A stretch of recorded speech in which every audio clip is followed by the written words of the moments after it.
Hello and welcome to Today I Learned. I'm your host, Henry Nolden. Today I'm going to be talking about, something I did today, which actually ties into my first fact. I am currently in New Mexico, about hour and a half, 2 hour drive away from the Trinity Nuclear Test Site, but from back in World War II.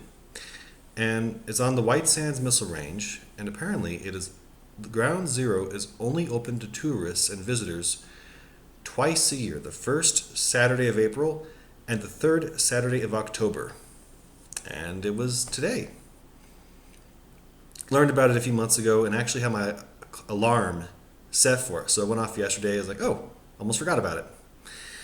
So I went there with some coworkers, and so today I'm going to share with you three things that I did not know about the Trinity test prior to visiting it today. First bit of trivia, I suppose, is that the nuclear test was not the first test at that site. A little ways to the south, a little ways south of it, in May of 1945, they tested something called jumbo. Quick lesson in nuclear weapon physics, at least the kind that they were using then. The bomb was built around a plutonium core. In order for it to explode, it had to reach critical density to initiate nuclear fusion. That was done by encasing the plutonium core inside a shell of dynamite, TNT.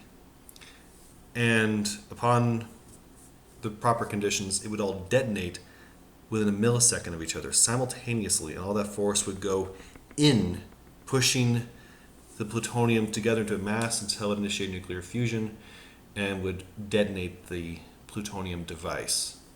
But they weren't positive that it was actually going to work as theorized. So they took a massive 6-inch steel iron shell wrapped in bands of steel,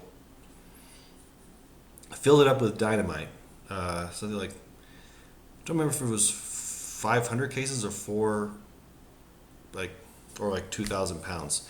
It was a lot of dynamite. And they stuffed it inside this metal shell that was about 8 feet high. It was a lot taller than I am.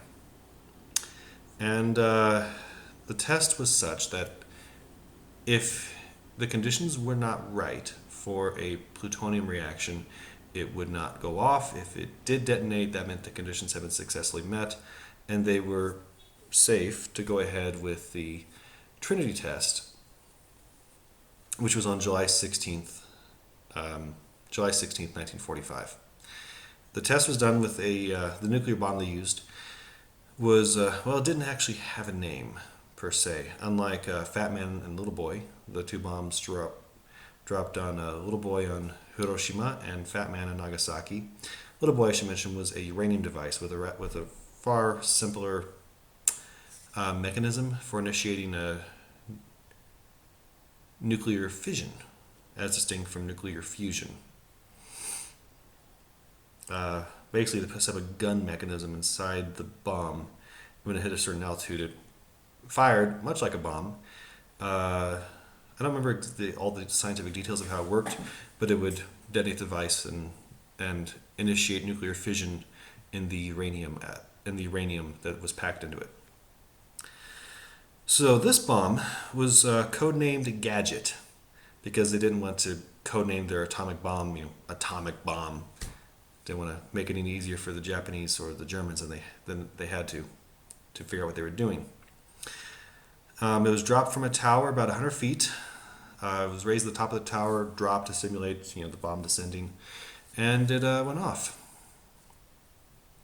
And that's the site where I went today.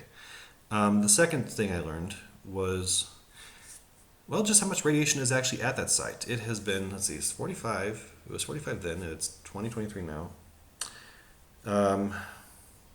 Almost 80 years. It's been 78 years since the bomb was dropped, or will be this July. And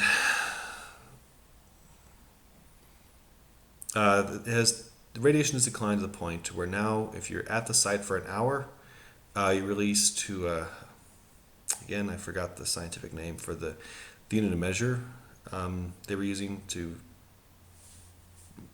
for radiation. They had a number of Geiger counters there. What wasn't very much. Um, an hour's another the way they put it was that you would have to be present there for over 2 days to receive a dose of radiation equivalent to what you would, yeah, between 1 and 2 days to receive a dose of radiation equivalent to what you would receive just by your living your day-to-day life, your normal radiation intake from eating, drinking, being outside. It'd take about a day and a half, 2 days to hit that level, standing at ground zero. So higher than ambient, but very, very low. The third thing I learned, I guess just seeing the place itself. There's an obelisk made from lava rock that denotes ground zero. The only thing left of the original testing tower is a concrete strut that somehow survived being 6 feet of atomic bomb detonation sticking out. There's a concrete and metal strut sticking about 3 inches above the ground that's still there from all those years ago.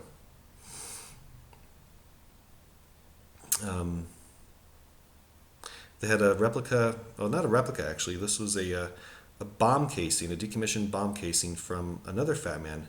The United States made a number of these bombs following World War II, and I think they were decommissioned during or after the Korean War. So they didn't stay in the arsenal for very long because it didn't take very long for them to become obsolete.